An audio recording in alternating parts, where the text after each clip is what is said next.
Good evening, everyone. This is the April 27, 2022 meeting of the Auburn Conservation Commission. My name is Michael Garland. I'm the chairman of the commission, and I wanted to alert people that in order to have a meeting, we need to have 4 members in attendance. And we do have 4 members in attendance, all right. So we do have a quorum, and I'm going to proceed. This open meeting is being operated as a hybrid format under Chapter 22 of the Acts of 2022. The public can join the meeting remotely by telephone by dialing 1-408-650-3123 and access code 942-845-549. Or the public can join via computer at global.gotomeeting.com/join/942-845-549. All supporting materials that have been provided to members of the commission are available on the town's website. The public is encouraged to follow along using the posted agenda. So before I start with tonight's list of hearings, let me confirm who is in attendance. When I call your name, please answer in the affirmative. Tom Fallon. Present. Megan Langley. Good evening. The front door was locked. Catherine Nordberg So sorry. is here. Yes, and there are people on their way up. The front door was locked. And we also have town officials participating. When I call your name, please respond in the affirmative. Building Commissioner Caleb Moody. Here. And Principal Clerk Keith Heselton. Here. Okay. So please note that any vote taken in this meeting will be conducted by roll call vote. And before I begin, I have to ask if anyone is recording this meeting, and that also applies to people who may be participating remotely. And having gone through the formalities, the first item on tonight's agenda is a 7 p.m. public hearing, a notice of intent, file for Donald Miller to replace an existing failing cesspool with a new leach field at 401 Leicester Street in Auburn. Is there a motion to open? So moved. Is there a second? Second. Is there any discussion? All those in favor say aye. Aye. Aye. All right, it's a vote. Mr. LaJoy, are you here for Mr. Miller? I am indeed. Okay, so the last time we were here, we were waiting for DEP to issue a file number, which they did do. And I don't know if you saw their comments. Their only comment with regard to the application or the notice of intent, and this is a direct quote, due to the proximity of the proposed work to well and resource areas, Mass DEP recommends the implementation of a silt fence in addition to the proposed straw wattle. So I don't know if you saw that. Absolutely, I did, and I believe that you guys said last meeting that what you wanted and that you were going to put that in the order of conditions. Okay, so given the fact that we went to the site and we had discussed the filing with you, are there any other questions from members of the board? I have none. Catherine, anything? No. Megan, any questions? No. Okay, in that case, is there a motion to close? Make a motion, we close the public hearing? Is there a second? A second. Is there any discussion? All those in favor signify by saying aye. Aye. Aye. All right, it's a vote. Thank you, Mr. LaJoy. With any luck, we'll issue a decision this evening. Thank you very much for your time this evening. I truly appreciate it, and have a good evening. You too, thank you.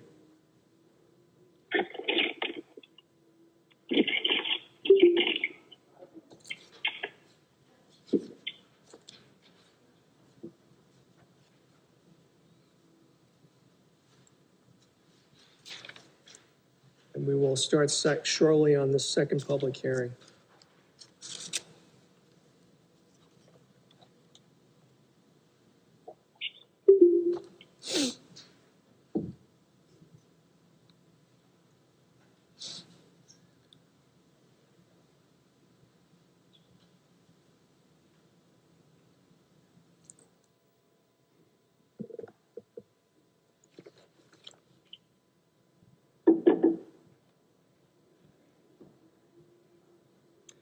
The next item on our agenda is 7:05 public hearing, EBT Environmental Consultants, Inc., a notice of intent to construct a single-family home with associated utilities, driveway, and site grading at 54 Prospect Street. Is there a motion to open? So moved. Is there a second?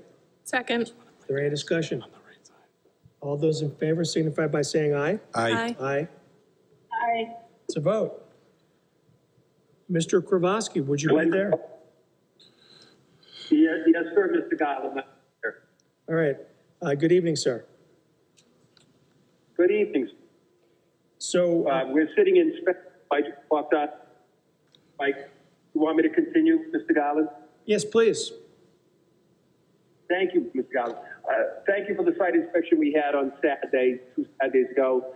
I believe it was about fence on the wetland line. There was some concern with water going over the top of the driveway. Went back to the engineer. Had here design project at the low 280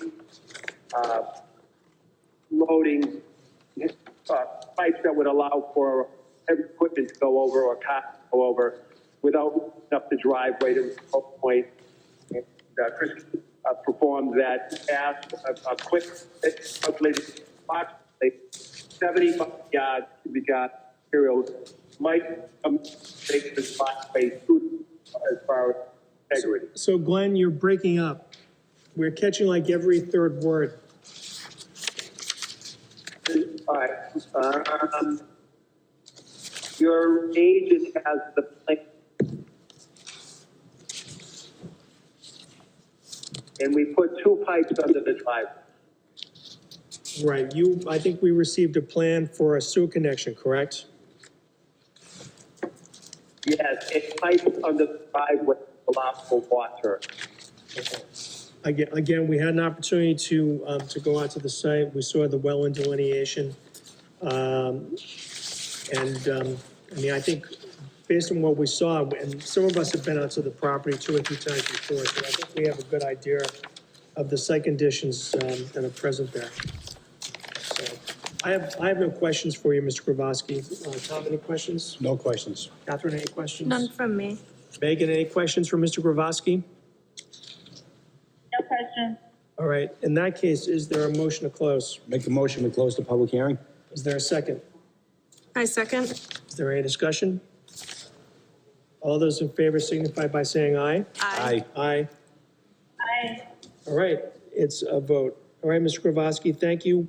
Hopefully, we'll be able to Thank you. render a decision this evening, so thank you for calling in. Thank you very much, sir. Have a good day. All right, you too. Bye-bye.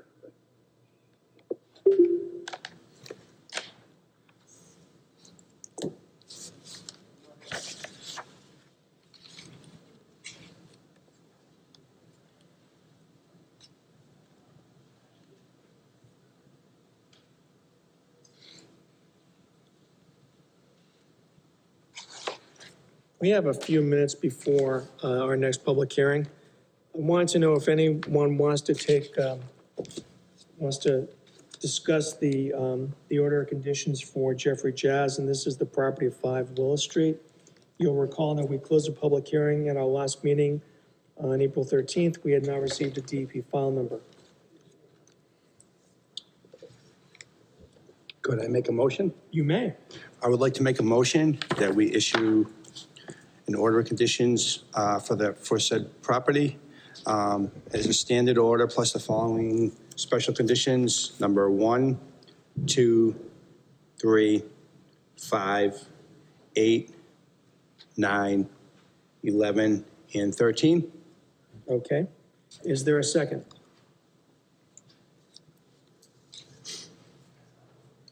I'll second that. Okay. Is there any discussion? There being none, all those in favor of issuing the standard order plus a special order of conditions that Tom mentioned, signify by saying aye. Aye. Aye. Aye. All right, it's a vote.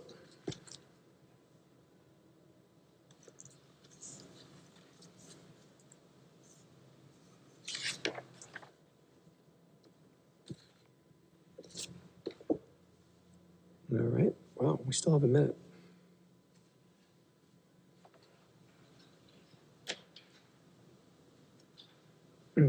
Keith, can you bring up the plan for 795 Oxford Street, please?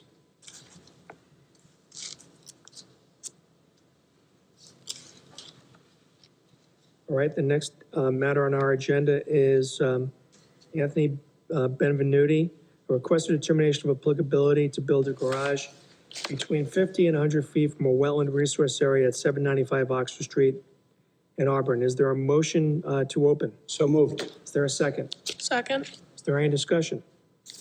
All those in favor signify by saying aye. Aye. Aye. All right, it's a vote. Is there anyone here on behalf of Mr. Benvenuti? Yes, this is Peter Wright with McLaren. Okay, Mr. Engel, you're breaking up. I don't know if it's on our end or your end, but just wanted to alert you to that.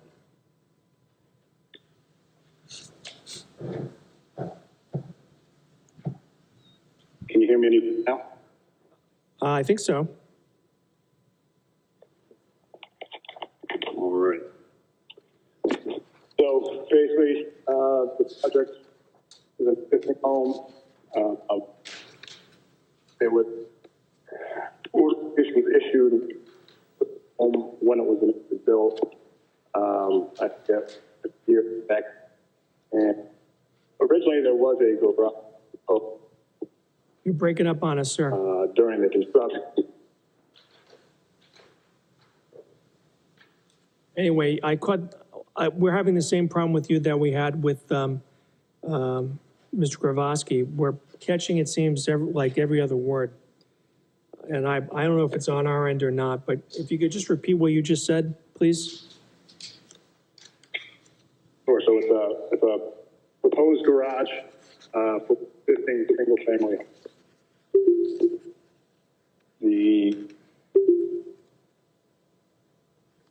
Go ahead.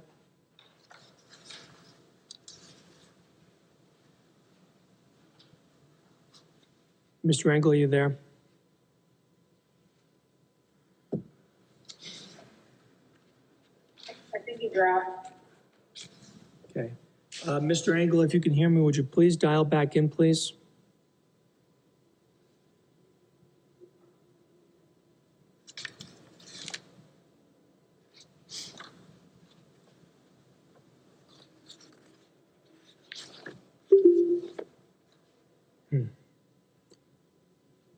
Mr. Engel, are you there?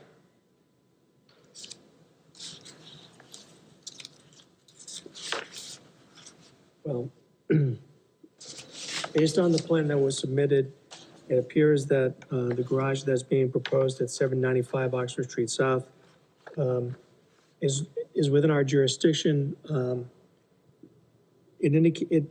plan and also the description indicates that the garage is going to be built between 50 and 100 feet from the wetland resource area. It's not, it is not within the 25-foot no-build zone. I still would like to get more details from Mr. Engel, however, and I don't know why he's no longer with us. My suggestion would be that we defer on this in the hopes that he will come back.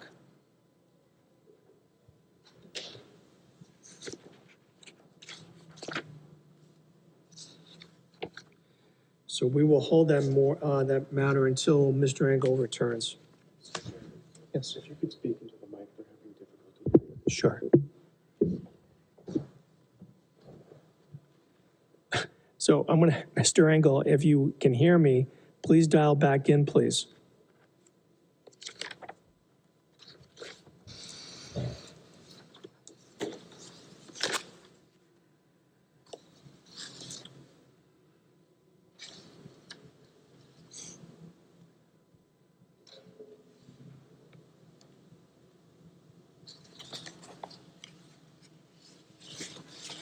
All right.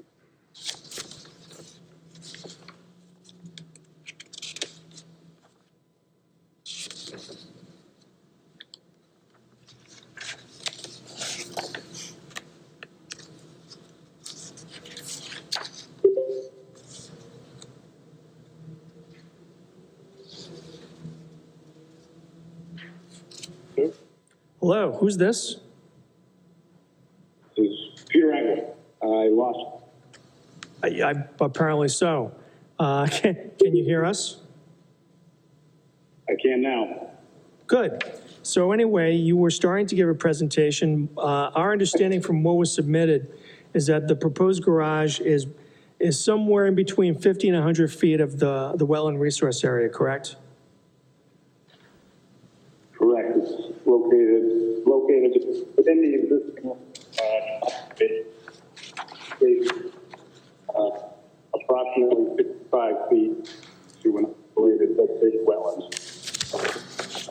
More than 100 feet to a border vegetated wetland.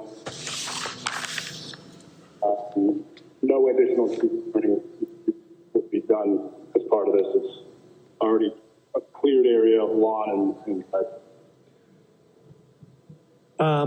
Is the garage going to be put on a slab, or will there be somewhat of a small foundation underneath? there will be a process with it. How deep? 4 feet. It's on page 2.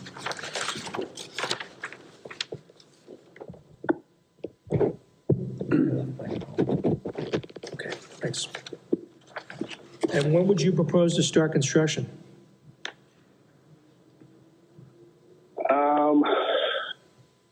That I'm not sure. As soon as they possibly can, because that's all their permits. All right, so just so we're clear, you're waiting for the Conservation Commission to act, and then once you get our determination, you'll begin construction? Correct. Okay. I don't have any other questions. Tom, anything? I'm looking at the plans now, it seems pretty straightforward. Okay. Catherine, do you have anything?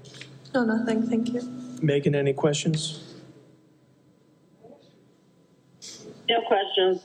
Okay. In that case, is there a motion to close the public hearing? I make a motion, we close the public hearing. Is there a second? I'll second. Is there any discussion? All those in favor signify by saying aye. Aye. Aye.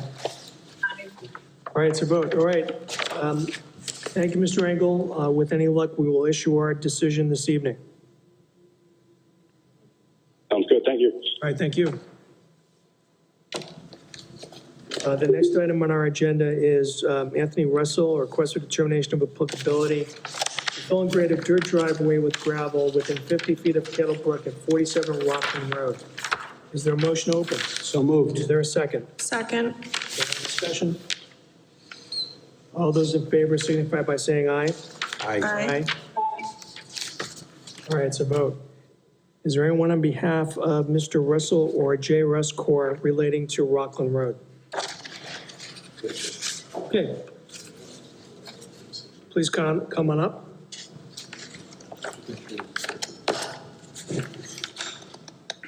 Please have a seat. And who are you, sir? My name's Anthony Russell. Okay. And you are the gentleman that sent us the letter? I am, sir. Okay. So we had an opportunity to go out there. We found piles of gravel. Yes, sir. And just tell us what you want to do. Well, by chance, Have a seat. Thank you. Did you have a chance to read the letter I submitted? I did, sir, and I actually tried to find, I didn't find anything that was recorded going back to 1980, which doesn't necessarily surprise me. So I think basically, and normally, even if there was action taken back in 1980, it's been so long since then that we probably wouldn't even give that much precedent. This would be, we consider this to be a brand new filing because it's a new situation. Okay? If I may, I also submitted a plan, I believe, that shows the DEQE number from that date. Is that in the, It's not what I had, sir, but again, it doesn't matter because it happened, that was 42 years ago, yes, it was. okay? So if you would, just tell us what your intention is with respect to the gravel. Well, I can tell you that I personally built that road approximately 1980, 1981. The property has been in the Russell family since then, and it still is. At the time, we filed with DEQE accordingly, of which they gave us permission to build it, and also with the order of conditions back then, which we cannot put our finger on it. We've tried diligently to do so. It allowed for annual grading. And we've done periodically on and off for the last 42 years-ish. When do you think the last time was that you graded? I would be guessing, but I would say 2 to 3 years prior, probably right before COVID, if I had to guess, somewhere thereabouts. Okay. With COVID and vacancy in the building, we did not do it at that time or shortly thereafter. But I can assure you, I personally have had that road graded periodically for 40-plus years, under that stipulation of the permit that was granted back then. So please, the first thing I want to convey to the board, we would never do anything without authority. We've been in business a long time, and we wouldn't do that. I can tell you that we have a neighbor that's not happy with us, and that's what prompted the phone call, without boring you with the litany of that. And that's why we're here this evening, because over the years, when we've graded it, all the other neighbors knew that we had authority to do so, and we've had a very good rapport with them. Well, having said that, to answer your question, we were doing what we've done for approximately, on and off for 40 years. We brought in gravel, processed gravel. If you looked at it, it's good material. It's not recycled or contaminated or anything along that nature. And the sole intent was to basically grade the road and fill the potholes, which have occurred over the years as a result of the brook overflowing. And that's happened because of I'm sure you're well versed on that. And just to clarify, it's because the road is right along Kettlebrook that actually gave us jurisdiction, which is why we issued or made the determination that you had to file with us. No dispute, sir. You know? No dispute whatsoever that we're within 100 feet of the brook. Absolutely not. At certain points, I think it's maybe even as close as 20 to 25 feet too. Possibly, no dispute. So describe how you intend to put down the gravel and just, how do you do it? We do it with, there should be a machine still parked there, a front-end loader. And basically what we've done is we spread it accordingly in that confines of the driveway and backgrade it with the bucket physically, and then not to encroach any further than the width of the path that's presently there and has been there for 40 years. Now, do you use a roller to compact the material? We have from time to time. That was our intention this time, but we didn't get to that point, as you can see. But yes, to answer your question, yes. Okay. That was the intention. Once it's done, we pack it. We bring in a roller. And in the past, what steps have you taken to make sure none of the material gets into Kettlebrook, as unlikely as that may be? Well, the steps that have been taken, as you can see from, you say you had a chance to take a look at the site. Yeah. You can see the significant brush and growth in between the driveway and the brook itself, and not by encroaching beyond the width of the driveway. We have not taken any other measures to answer your questions, such as barriers or things of that nature. I do not deceive anyone. But we've made it very clear to our people that are on our employee to make sure you do not go beyond the width of that driveway with what we're spreading, and then once it's packed, it stays put. I can tell you firsthand, personally, in 40 years, we've never had a runoff that has encroached on that brook, and I say that myself personally. I've done this and witnessed it. If anything, when the floodgate, or I don't know if you call it a floodgate, down on Oxford Street, I'm sure you're familiar with that. I don't know if you call it a floodgate, but that controls the volume of the water. Right. When that's gotten out of hand or overflowed, then if anything, we've had water come our way. And that's what's prompted and caused the disruption in the road, because other than that, we wouldn't have a problem, which we're not complaining about, by the way, but I'm explaining to you how this has occurred, how the ruts in the road have come about. Sure. But to answer your question, we have done nothing but stay within the confines of the driveway itself, and we've never had a problem of any erosion or any materials traversing in the other direction towards the brook. Okay. Once you start the process, how long will it take? 2 days tops. And possibly 1 day, but to be cautious, 2 days. And we saw, I think, several piles of gravel. Do you intend to bring in more gravel, or do you think that's sufficient? I believe that's sufficient, but to be the road. cautious, we may need 1 or 2 more loads, but nothing much more than that, if in fact that's just not sufficient. But on the high end, if we needed 1 or 2, that would be the extent of it. Okay. All right, sir, I don't have any other questions. Tom, any questions? I just see on the note here that you have a DEP number that's not yet issued. Have you No, I- applied for a DEP number, sir? No, if I may. Sure. I have a plan that we had filed back then. Oh, is this the plan?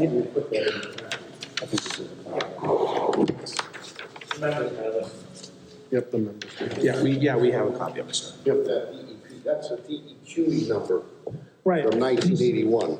and so, That number was issued with the old DEQE before DEP. right, and so what Tom was talking about is that with every request for determination or a notice of intent, there has to be a DEP number given. So in any event, I don't have any other questions for you, sir. Tom, any questions? Given that you have heavy machinery there next to Kettlebrook, do you have any measures such as like a hydrostatic boom, like an emergency kit? Because I know sometimes a hydraulic line can go. Sometimes it's fairly common depending on the age of the machinery being used. And I would just maybe suggest it, because it's so close to Kettlebrook. I'm sorry, sir, would you be kind enough to repeat that? Oh, it's, My ears are plugged, and I do apologize. There we go. It's basically a hydrostatic boom. It's like a spill kit, if you will. And it's usually like in a small box or a bucket. And then what it is just basically if like one of the hydraulic hoses on the machine happened to go or something, it's just something you could put in place just to soak up any hydraulic fluid on the ground or something like that. As far as the physical sponges and that Right, type of thing. right. Our Right. construction people have those on the trucks. Okay, all right, that's all I was And asking. for hydraulic brake, is Sure. what I'm referring to it, for hydraulic line, let it go. Right. Or a fuel line or something along that nature. We have those stocked in our construction. Okay. vehicles. Okay, I have no other questions. Catherine, anything? Nope. Megan, any questions? I don't have any questions. I guess we'll have a chance to talk about this before deciding whether issue a positive determination of assets, right? Yeah, well, if we take it up tonight, we can have a discussion, certainly, yes. Okay, that's all then. Okay. Is there any comment from the public about this request for determination for 47 Rockland Road? All right, there being none, is there a motion to close? Make a motion, we close the public hearing. Is there a second? Second? Is there any discussion? All those in favor signify by saying aye. Aye. Aye. Aye. All right, it's a vote. Thank you, Mr. Russell. Thank you for your time. We'll probably take it up later this evening. Should I stay and continue for that? Is that private? You can stay if you want, but you don't have to. Thank you for your time. All right, you're welcome. Have a good evening. You too. Okay.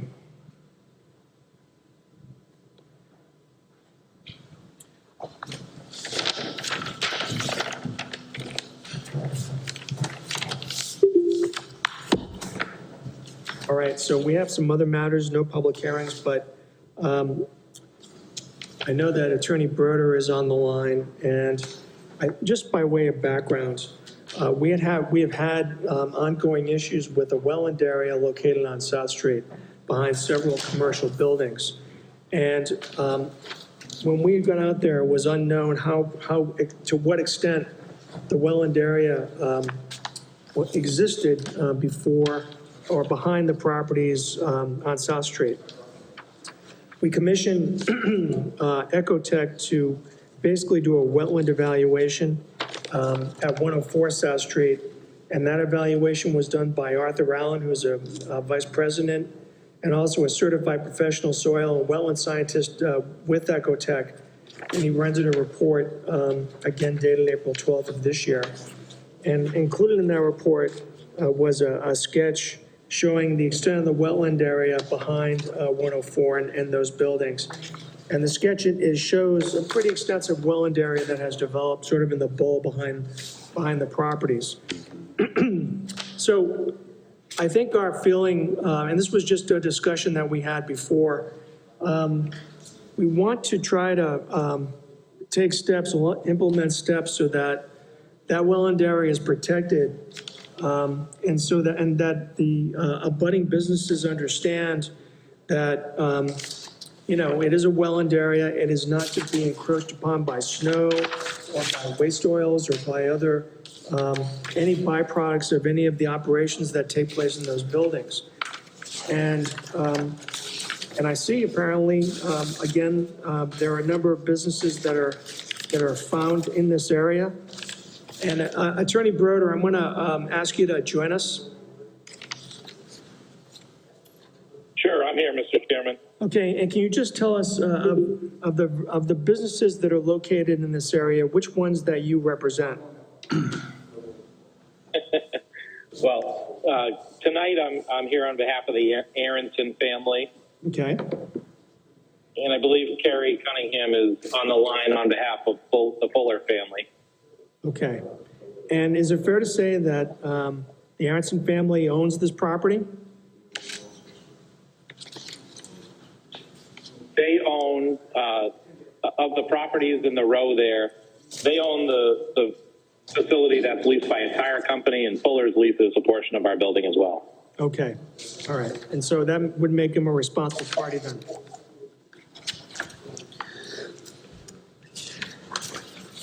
I suppose so. Okay, I assure you that was not a loaded question.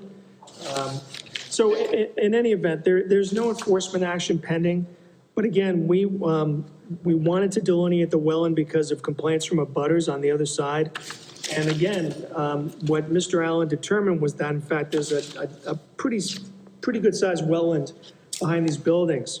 And so we're trying to be proactive, I think, maybe for a change, and see what we can do to prevent further, problems going or that may happen in the future. And so, yes, I'd like to let you know I'm here representing the Patrick Motor Group at 519 Washington Street as part of this discussion. perfect. And you are? Patrick McCarty. Okay. Thank you, Mr. McCartney. I know you've appeared before us in the past. Yes. So really what we'd like to do is we'd like to come up with some, a strategy perhaps of trying to prevent any problems with the wetland encroachment in the future. And so, we appreciate your participation in this effort. We are rather shorthanded this evening, and so I don't think we're going to come up with any solutions. But again, we wanted to put out the fact that we do have a delineated wetland in this area, and we want to be able to take some sort of steps to prevent any future encroachment that might result in these businesses developing some management practices that will ensure that waste oils, snow, or other materials don't find their way into the wetland going forward. And I think, again, what we'd like to do is to begin a conversation or a dialogue with all the parties involved to see what we can do to, improve the situation and prevent problems going forward.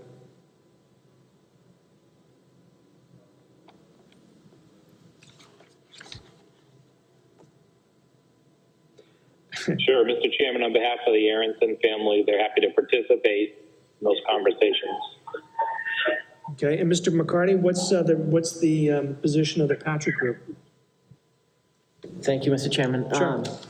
So as you mentioned, I've appeared before you in the past specifically for this project and the Mazda project. And for this particular project, we did come before you. We received an order of conditions. We installed two rather large StormTech underground infiltration basins with all new catch basins, all new drainage, new oil water separators for the floor drains out to the street. And, we're nearing the end of we're at the end of the Volvo phase and beginning the Volkswagen phase. So I think we're in good shape as far as your concerns. We've already really addressed them, honestly. I don't think that there's more that we could do than what we've done already. We're seeing that we've fully updated both the oil water separator that catches everything from the floor drains and takes it out to the sewer, and everything stormwater related is all brand new and has been inspected by the engineering division as it was installed. Okay. But, and also, I think there was a question whether this was a new wetland or an expanded wetland. Right.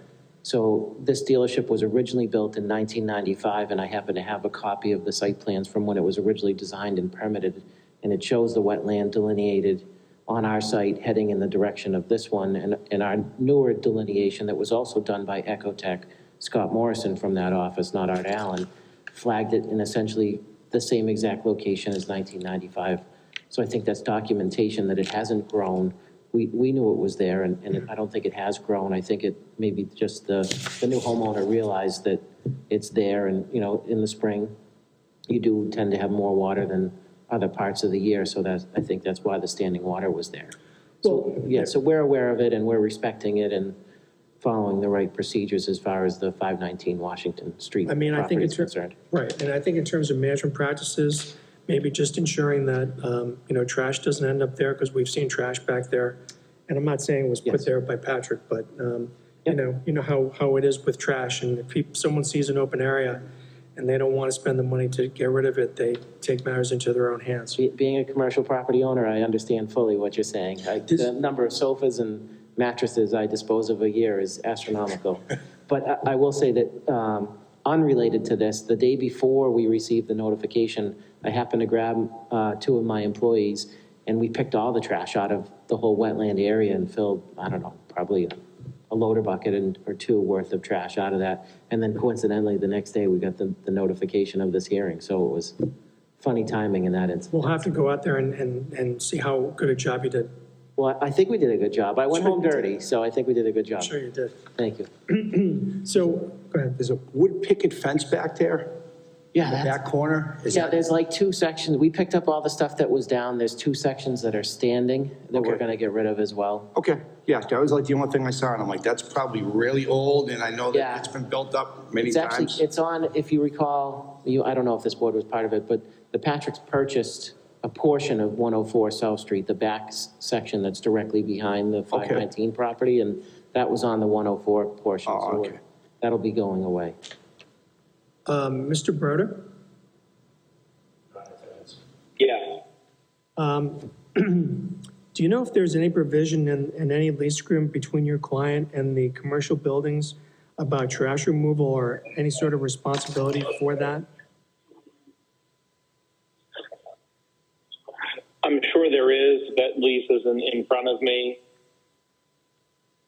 Okay. I'm just, If there's a problem with trash, I'm happy to alert the Aronson. I mean, my thought is that perhaps there could be some discussion about maybe some sort of best management practices in terms of making sure waste oil and other chemicals, materials don't end up in the wetland. And, you know, whether, again, I'm not it's suggesting a revision to the lease, but it seems to be one way that the owner can have some control over that issue is to have the tenants conform with best management practices regarding waste oils. And again, the goal here is not to punish, but to try to do what we can to prevent problems from occurring in the future. Sure, that's understood. I'm happy to pass the message along, and you know, the Fullers are a tenant in the building as well, and I'm sure they'll be responsible as they always are. Okay, all right, very good. So I think maybe one way we can address this, maybe formally, is to send a letter. We could send it to your attention if that's agreeable to you. Just sort of summarizing what we've discussed this evening. Would you agree with that? Sure, I'm happy to pass it along. All right, terrific. Yes, I'm not done yet. All right, thank you. Is there anyone from the audience that would like to speak? Ma'am, what's your name? Carrie Cunningham. Ms. Cunningham, hi. Come on up.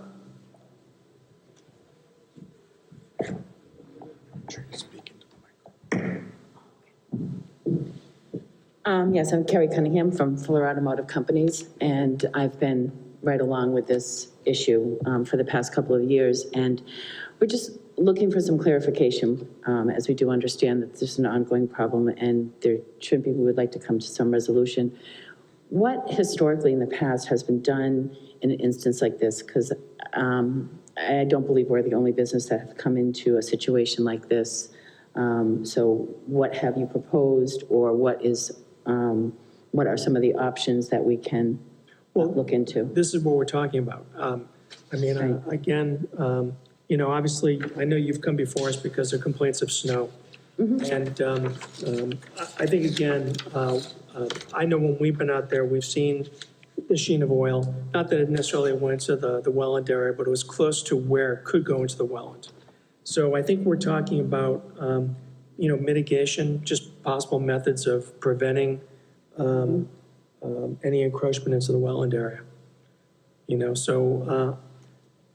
terms of what we recommend, we don't offer advisory opinions, but there are certainly consultants out there that can. I think it's more than common sense. I think, again, you can implement if you think about it, there are a series of steps I think you can take, which wouldn't cost really, frankly, much money, if any money. Just being on top of it, being mindful of the situation of the wetland being there, and just taking steps to make sure nothing gets in there. Now, whether that means you put up a fence so that materials cannot physically get in there is maybe one possible option. Okay. Something along those lines. Yeah, that's basically what we're looking, because I know as our property stands, I did submit a property map. I think you have that in your files the last time that we were here, or I think on a visit, a property map. Actually, the property line goes probably about 25 feet that we're talking about for the fuller property in the back there. Okay. So, okay. All right. All right, thank you for your Thank you, appreciate it. Any other comment from the audience? Hi, come on up.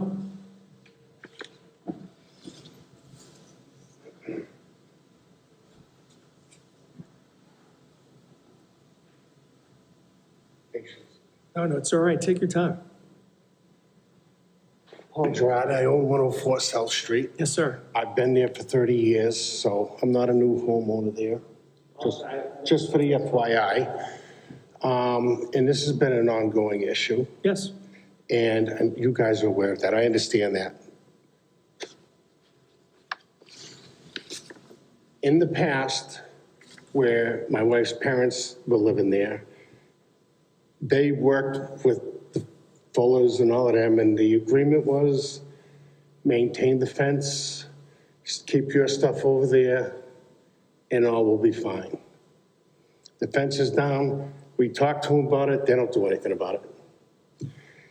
The snow gets piled up one time, we come to you guys and say, listen, this isn't right.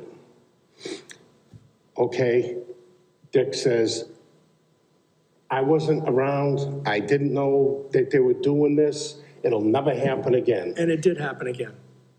9, 10, 11 times, over and over. So we discussed that, and our biggest concern is I don't want the water and the drainage from that property coming into those wetlands, because technically it is our property, we own that. Okay. I don't want that stuff coming into our property. I don't care how they do it, a fence is gonna maintain, no, and that's not true neither. Because the fence was there for years, wasn't it? Since you put the last building up? The fence was there. We pick up trash, I toss it over the fence on a daily basis. It still gets over there, so I don't know what they have to do for trash over there. I don't know how it's getting over into our property. But I think, were you with us when we walked down through there?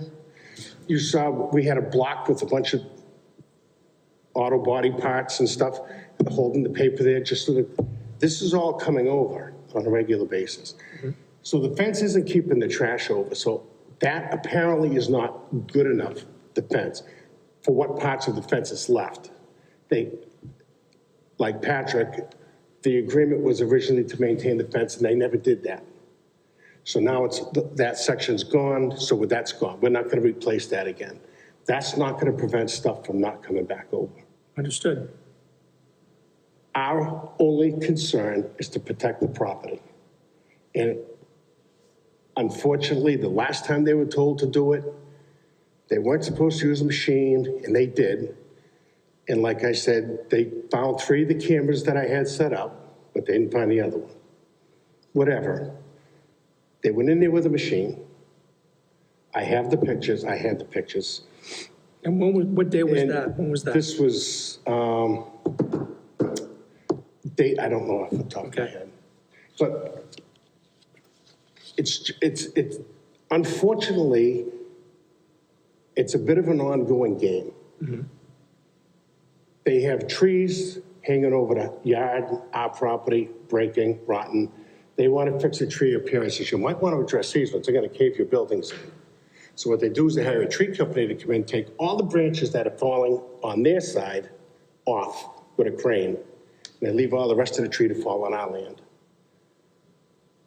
So for starters, that too, I would like them to address that, take all of the stumps and everything right out. Okay, Because everything, there's 6 trees along that line that they took out, all the branches on one side. These trees are dead. But it's a little game that we can just keep this stuff falling onto their property. Well, I don't want to do that. I want them to, that's their property, maintain it, so it doesn't affect mine. It's all we're asking. understood. Just, and then they said, Skip, hey, how can we work this out? It's like we're friends. It's like, I've been asking you for 10 years. Why now? I said, we'll deal with it in here. Okay. Unfortunately, I mean, and it's not my nature by any means, but I am going to protect the property. And to your point, that's why we wanted to have the wetland delineated, and we did that. You did, and I appreciate that. But the point is that I know you're sick of dealing with this, and frankly, if we tell someone not to dump snow in a wetland and they say we won't, and then they do again, that doesn't make us particularly very happy. And I know. And we have the ability to fine, and we will if we have to. I mean, we want to, the way this works, we find that when parties cooperate and there's a consensus, things tend to work out. That's my goal. But when there is a consensus or there's a lack of good faith, and I'm not saying that's the case here, but when we see situations like that, sometimes you have to, you can use the carrot or you can use the stick. And if we need to issue fines, we'll do it. So I think I see this as the beginning of a discussion, of an ongoing discussion. And so you were present when Mr. Broder spoke, and you heard from Ms. Cunningham. So my hope is that we will continue discussing this, and also Mr. McCarty. And the goal is to see that this doesn't continue. And I appreciate everything you can do to help. Okay. Because I really do. I don't want to fight, I understand. get too old for that, Sure. All right. All right, thank you. That's like that. Okay. Thank you. Ms. McCarty? Yes.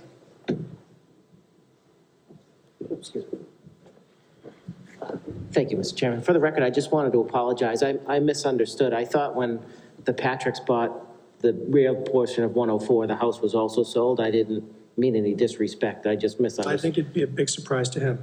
Yeah, I misunderstood the Okay. transaction, so I just wanted to apologize for that. All right, no worries. Thank you. So I think and we'll have some further discussion on this, but it seems to me an action plan is probably the best way to proceed involving the abutters. And that's, like I said, it's a work in progress, so we don't expect to get that resolved tonight. But I'm hoping that tonight's a first step in that direction. So I want to thank you all for coming out. We will be in touch, and hopefully we can get a resolution of this that satisfies everyone, or at least doesn't dissatisfy everyone. All right, thank you. In terms of other business, 476 Leicester Street, the solar farm, Agolitis Energy, is there anyone here? Mr. Gadomski, sir.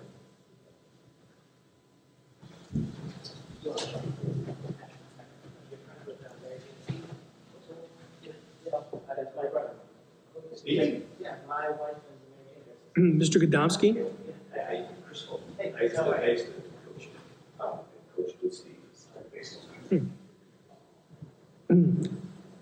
Anyway, Keith, I understand that Agolitis wants us to do another site walk? That's correct. I received an email today asking if we could arrange one later in the future. Okay.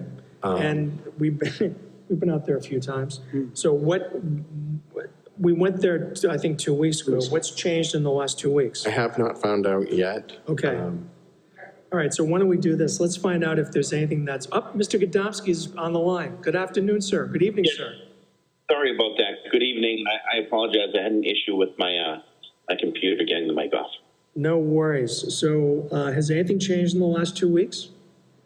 No, actually, my engineer, Nick Fasendola, who met with the weekend before last, had mentioned that you may have wanted to do a site visit just to look at the pond. So This is 190 Washington Street. I figured that I would reach out. I reached out to the teacher last week, and unfortunately, I didn't realize at that point that she was no longer with the Conservation Commission.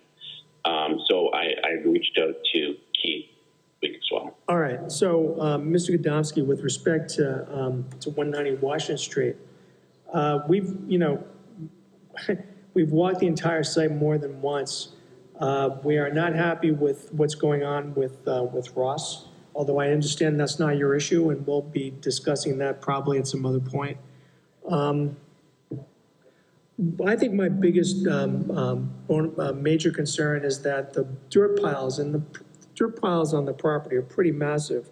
They don't appear to have been stabilized particularly well. Yes? I don't think he's representing 191. Okay, Mr. Godomsky, who are you here for? This is 476 Leicester Street. Okay, never mind. So we went out there, as you know, I think 2 weeks ago, and we traced the source of the, I'm going to call it the rusty water, Yes.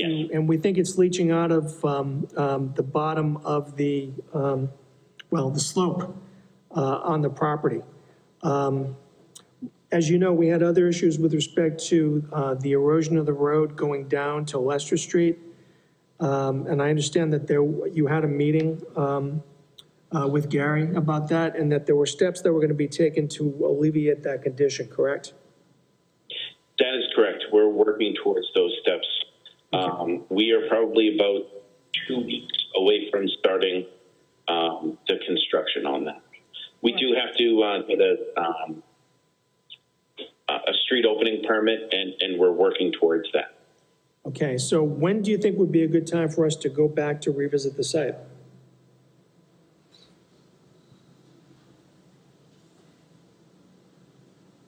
I would say based on our current schedule, probably the 3rd May. I'm sorry, did you say the third week in May? Yeah, actually the 4th week. I'm sorry, you dropped out. Was that the last week in May or the second week in May? The last week in May. Last week in May. All right, so why don't we do this? You're on our agenda, but we'll continue this to the end of May, and then we will contact you to set up a site walk. How does that sound? Perfect. That'd be great. Through the chair, I just want to remind that's the Memorial Day weekend. So it will take place, good point. How about, and I think that's what, the 29th into the 30th, right? Would it be possible to take a visit or make a visit maybe on the 23rd? That would be the third week. I'm not sure if we'll be complete. So if we could do the first week of June, that would work for me as well. All right. When we do it this way, we'll schedule it for the first weekend in June. If you make really good progress, and so that we can go and visit the third week in May, get in touch with us and we'll set something up. Absolutely. Will do. All right, very good. Thank you. Thank you. Thank you very much. Okay.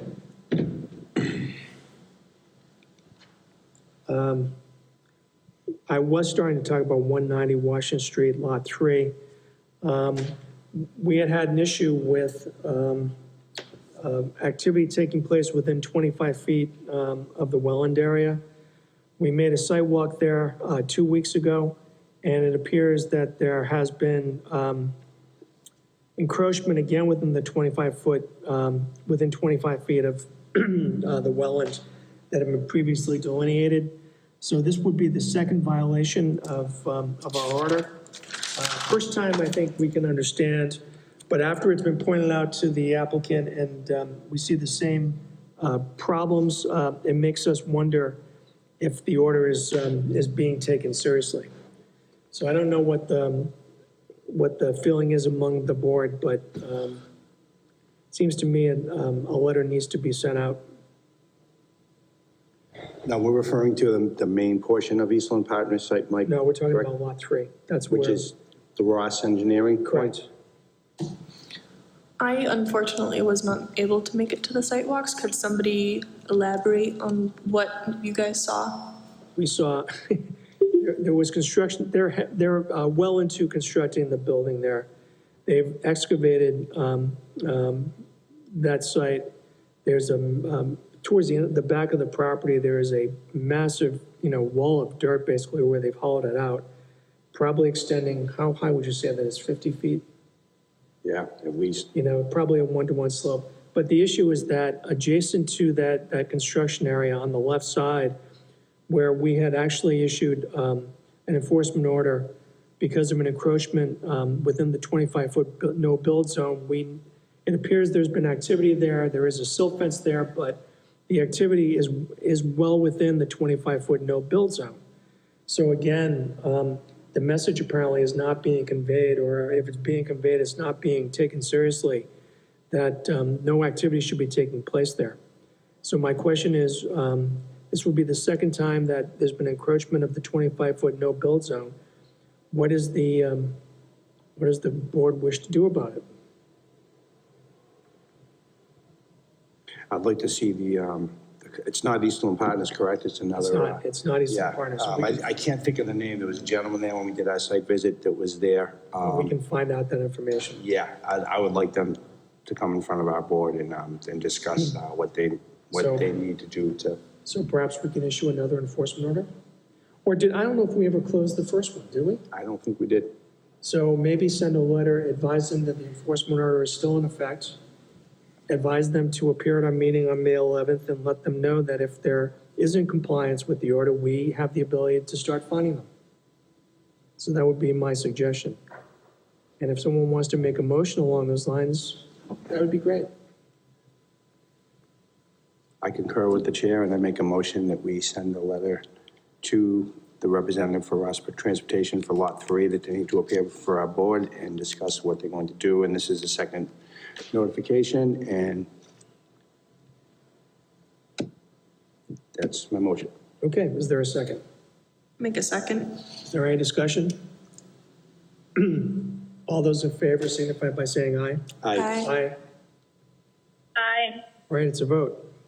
No.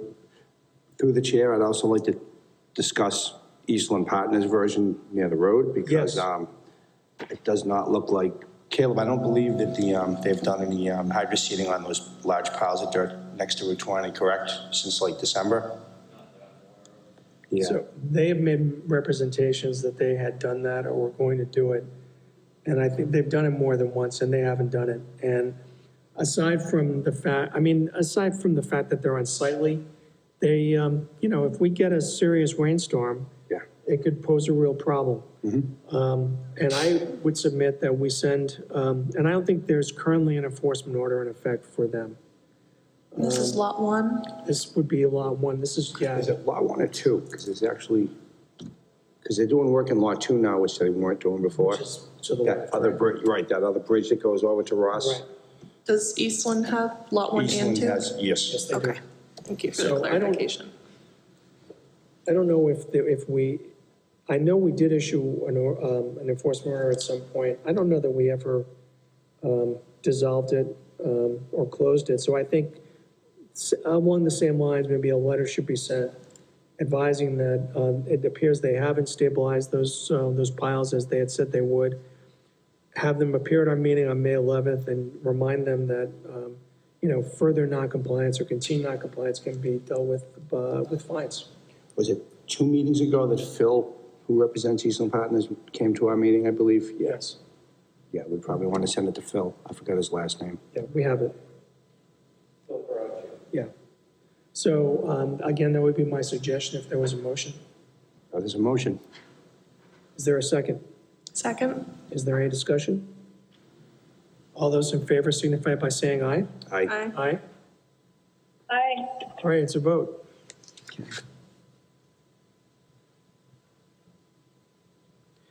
Okay, next item is Mr. DeFutis, 10 Rotary Road. So we've been dealing with this for quite some time, and I've been trying to think about the sequence of what happened. And what I do know is this, and if I repeat myself, I apologize, but a plan was submitted to us by the applicant. It wasn't an engineered plan. It showed a scope of work based on that plan, and also the representations of the applicant. We issued an order of conditions. Subsequent to that time, we learned that there was a revision made to that plan. That revision had not been submitted to us for purposes of our consideration or approval. There was an issue with the Water Authority concerning encroachment on their property, which has been resolved and was recently resolved. But what I'm troubled by is that if I go by the original order of conditions and the original plan, the wall that has been built there is non-conforming, and we could not issue a certificate of compliance based on what has been built. What is supposed to be built at the property is supposed to comply with or conform with plans that are submitted and that we considered and approved. And so I think it's an unusual situation because frankly, it doesn't happen, or it hasn't happened in my experience. And so I'm troubled by the sequence and by what's happened here. And I don't know that the wall, the way it's been constructed, can stand. I know that, again, if a request for a certificate of compliance was issued by the owner for that wall, I would not approve it because it doesn't comply with what was filed. So I'm torn about what our course of action should be here. But I do know that that what was built there was not what we approved, and we have authority as a regulatory body. We can order corrective action, and so I wanted to put that out there, and I wanted to encourage discussion with members of the commission about it. We've had some time to think about it. So, Tom, what do you think?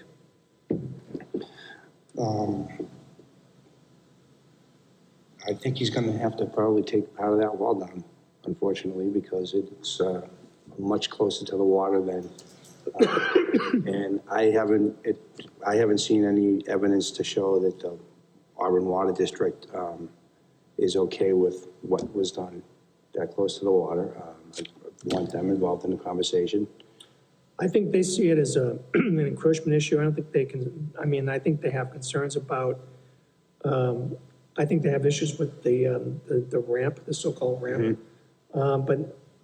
But I would say that I think their issue was a matter of encroaching on their property as opposed to any conservation or water quality issues. Okay. Catherine, what do you think? I believe it was last meeting. I was interested in seeing some sort of letter or documentation of what the water department's opinions on the situation were. Did we ever receive that? We did not. Okay. So that comment still stands, that I would be interested in that. And also, it's my opinion that he was aware that he should have submitted a revision of his plan. And I mean, to put it plainly, he knew better. And that it would be my opinion that we should request he rebuild to his plans originally submitted. Okay, thank you. Megan, any comments? I agree with, that was Catherine who was talking, right? Yes. Yes. Yeah, I agree with what Catherine was saying, about that, I definitely want to hear from, the water district about what their opinion is and what their specific complaint might be. In terms of should they have to rebuild or not? Of course, that will depend on what the water district specific complaints were, but I mean, yeah, I think we definitely need to discuss if there should be some type of, if rebuilding or, you know, or a fine is in order if this is not, if that's within our jurisdiction and capability to do that. We're not adhering to the plan. All right, thank you. Mr. DeFutis, I know we've heard from you before. Do you have anything to add? I do, yes. Respectfully, everyone keeps telling me that I'm closer to the lake with the wall. I am not. The first wall that was built matches the plan. What about The changes to the plan was, what about the bump? you can pull that up right here now and I can explain it. Well, sir, I think, you know, the issue is that we weren't notified when you changed your plan. And I know you've represented that the building inspector supposedly gave you an oral okay to go ahead and do it. Whether he did or not, I can't say. But even if he did, it still should have been submitted to the Conservation Commission because it's a substantial variation from what was submitted to us. And I agree. I'm sorry. I do apologize for that. I did not know that at the time where he was the inspector for the erosion control. I thought you guys were all one department and that this notification was good and that as-built would be set. I did build this as close to the original plan as I possibly could.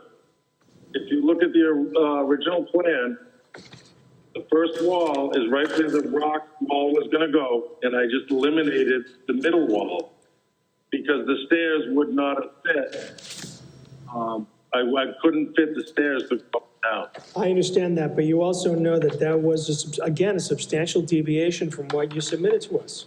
And you also know that what we approved was what you submitted. You know this, right? I did look at that, but my thoughts were I had no impact to the lake. There was no impact to the water, the lake, the land. I didn't take any more land. I didn't deviate from any impact to conservation or the lake or that water. I actually made it better than what it was still. I took no more land. I didn't gain anything towards the lake. I gave more buffer zone all the way around. And you can see that from the original plans to the plans, the engineered plans, those measurements match. So the pictures didn't do it justice. I should have had this engineered in the beginning. And then the stairs would have came out to light. I did not try to deviate from the plans until the wall was all dug up. That whole hill was wide open. And we were definitely afraid of having all that hill come down during rains, storms. This was last fall. And when we had the inspector, and I thought we were doing the right thing, honestly did not know that this was going to become such an issue. All right, so I think what we'll do, and I think we should get a written, something in writing from the Water District about their feeling about this wall, just so we can document the file properly.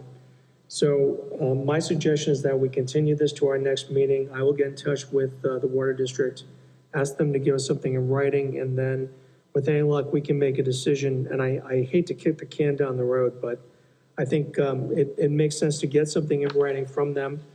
And then hopefully we will be in a position to make a decision at our May 11th meeting. So, Mr. DeFutis, thank you for calling in this evening. Mr. Moody. Just have one question. Yes. From the original plan to this plan, the width of the Mm-hmm. He said the plans are very close. Is the width the same as he proposed? So did you hear that, Mr. DeFutis? No, I didn't hear that. There was some echoes. The question was, is the width of the ramp the same as constructed as it was on what you submitted to us last summer? Yes, the ramp will be. There is more riprap rock on the side of it than originally shown. That tree that was there on the left that we did come in for, we got permission to take down. We covered that whole hill with riprap to make sure that we wouldn't have wash. and that ramp will be pitched and is pitched towards that riprap on the side. It's proposed for a golf cart, so 6 feet wide. What is the current? What's the current width of the ramp now? Well, it's stopped before it's done. You guys do know that, right? Well- So up at the top, I think it was, I'd have to go measure it. I have to get the tail, but Well, your it's best, probably gonna be regular driveway size. okay, all right. So anyway, we're going to continue this to May 11th, sir, and thanks for calling in tonight.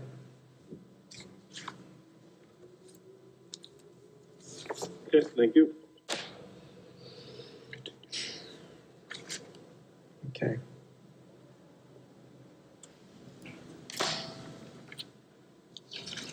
Mr. McCarty, you hearing something else? Yes, sir. What are you here for? Please come on up. Thank you. Just here relative to 5 St. Mark Street, the commission issued an order of conditions for that project. Right. We've put up the DEP file number sign and the silt fence and the straw wattles and have wanting just to get the blessing to start the work that's within the buffer zone. I know there's a requirement in the order of conditions to have a pre-construction meeting, and Mike from my office has reached out to Keith a couple times. Okay, so, yes, so I think maybe this Saturday we can go out. If you're going to be, are you available I this don't Saturday? think I'll be available, but I will make it a point to go by there during the daytime Okay. hours, take a look. Is it like prepared, the site's prepared basically to do the pavement? Yeah, so in if the you recall, building there was paving remaining and the foundation remaining. So we started peeling some of the pavement that's outside of the 100-foot buffer zone while we were waiting. The silt fence was installed by S&M Farms, the straw wattles were installed, and we want to start ripping out the scrub brush and foundation. So if you would allow, it's Wednesday night, so if you would allow us to continue working Thursday, Friday, and if you see anything that you want changed on Saturday, that would be the first thing we would do. The pond is protected, so. That's fine, and again, because we issued the order of conditions, you're doing the work, and we will get out there. And, you know, if, let's put it this way, if we have any issues, we'll be in touch. If we don't have any issues, we won't call you. Excellent. All Okay, right, good. thank you very much. All right. Have a great night, everyone. Yeah, you too, thank you. We have a couple of other items, and I think that's just for purposes of notifying us. So I don't think there's really any reason for us to even discuss them. We have orders of condition issue. Yep. But before we do that, why don't we do the request for determination first? Sure. Because it's easier. So with respect to Mr. Benvenuti and the garage at 795 Oxford Street, is there a motion? I make a motion that we issue a negative determination for the property at 795 Oxford Street, provided that the erosion control measures as shown on the plan are implemented. Okay, is there a second? I second that. Is there any discussion? All those in favor signify by saying aye. Aye. Aye. I'm a nay. You're a nay? I am. Okay. So, I would say, I think it is applicable.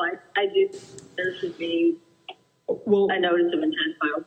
you do, okay, well, so this is the way it works.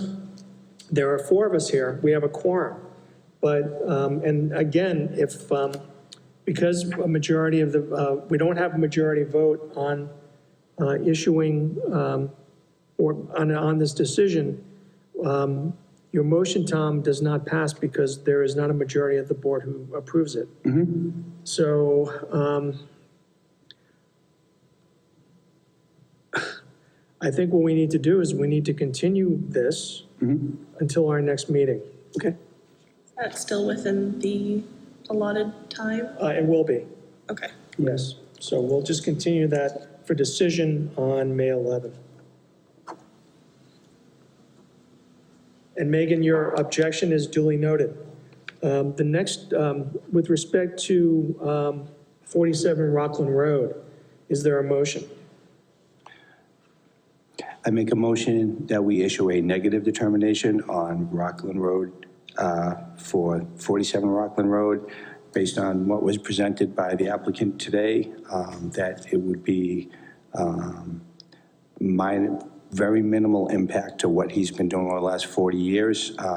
He did need to come in front of this board. He presented enough evidence that I believe that he's going to do this the right way and keep the materials from going into the brook. So with this motion, I just ask that he uses the best management practices as he's used in the past to keep it, the dense grade gravel on the road only and not off to the side near the water. Can we have, before anyone seconds that motion, can we have some discussion on this? Sure. We know from walking the site that there are portions of the site that come, I think, within 25 feet of Kettlebrook. So I'm not opposed, I mean, again, speaking for myself, I'm not opposed to a negative determination. But I think in those areas where basically if it's within 25 foot, that would be the no-build zone. My suggestion would be that they do put up some sort of erosion control measures as a safety measure. I don't know if you would consider amending your motion. I concur. I would ask that we, as part of the best management practices that are implemented, that they do put in erosion control measures around that side of Kettlebrook, especially anywhere that in the closest points. And that's the change in my motion. Okay. Is there a second? I'd also like to just discuss for a moment. I agree with that. I just want to make sure I understand. So we don't have any documentation of the original order of conditions, correct? No, and I think, I mean, he did submit a plan. I mean, there was a plan submitted back in 1980. And I do believe him when he says he had a DQE file number. Of course, DQE hasn't, I mean, DEP was the successor to DQE, and they succeeded DQE back in the 80s. And also, there was nothing I could find on record at the Registry of Deeds. So it's possible. So I don't know if an order of conditions was issued or not. Again, that would be, I mean, I've been on the board for a long time, but not that long. So I don't know whether that was ever recorded or not. I do know that we could not find a copy of that order. It appears Mr. Russell couldn't either. So I don't think, because we can't find it, just because it's 40, it would be over 40 years old, I don't think it would have any precedence anyway. So I don't know if that answers your question or not. Well, I also, I don't think that, I'm not necessarily asking for a positive determination. I just, I do feel at the very least we should have some documentation of like what the best management practices should be going forward in addition to the other erosion measures that we did. All right, so if I can, are you asking the applicant to provide us with a scope of work? I think that is exactly what I'm asking. Okay. So do we want to? I think that's the proper term. Okay, so do we want to see a scope of, a proposed scope of work before we act on the request?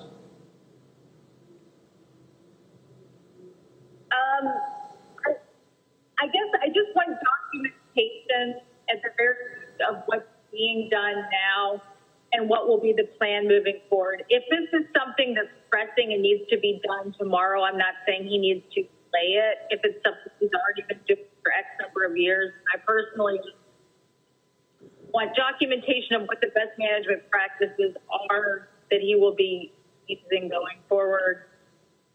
Okay, I mean, I think, you know what, I think that's a reasonable request. You know, the letter that he was sent to us talked about what had been done in the past. He gave a verbal description of what was being proposed, but I think a written scope of work is appropriate.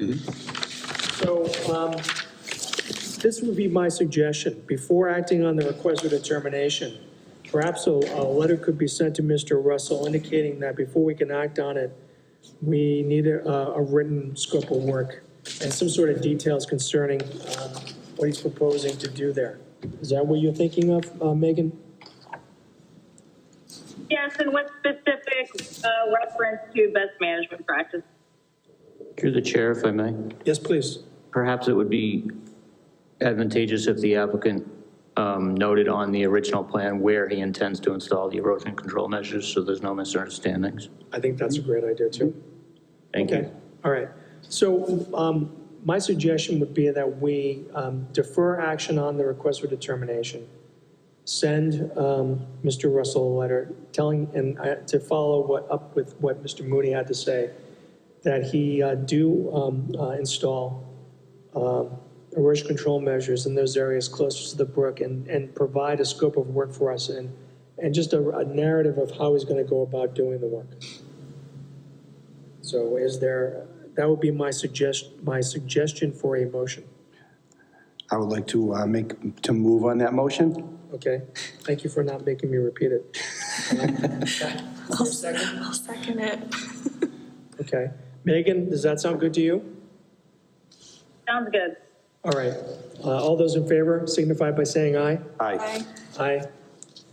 Aye. All right, and so we will continue then Mr. Russell's request to our next meeting on May 11th. With respect to Mr. Miller, is there a motion? This is the notice of intent for 401 Leicester Street. I'll make a motion that we issue a standard order plus the following special conditions, numbers 1, 2, 3, 5, 8, 9, 11, and 13. Okay. All right, is there a second?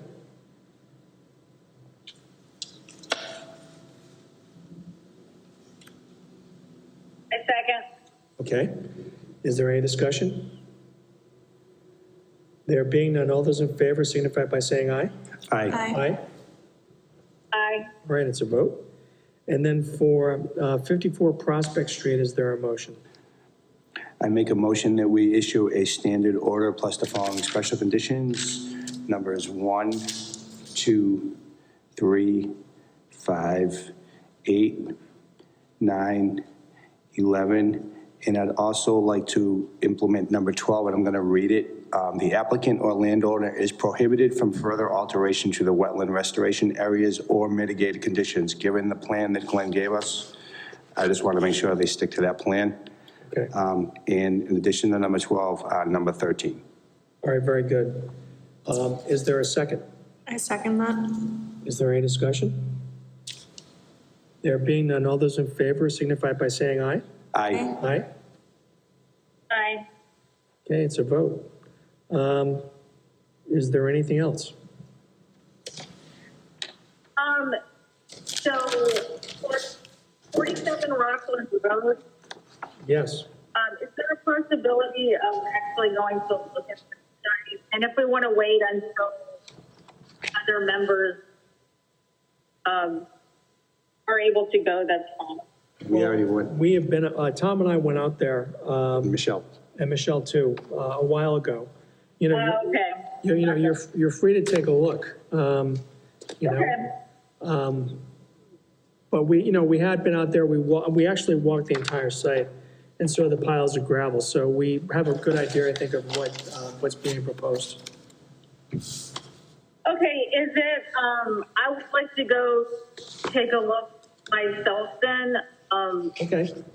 Do I need to set a specific scheduled time? You don't, because the building is actually not being used. So I think Okay. there are no signs, there are no posted, no trespassing signs, so you can go there without any issues. Okay. Okay. I will go this weekend. Yeah, it's not a bad walk. All right, if there is no new business, is there a motion to adjourn? I make a motion, we adjourn the public hearings. I second that. Okay, is there any discussion? All those in favor, say aye. Aye. Aye. Aye. All right, it's a vote. Thank you, everyone. Thank you for your participation this evening, and we'll be in touch.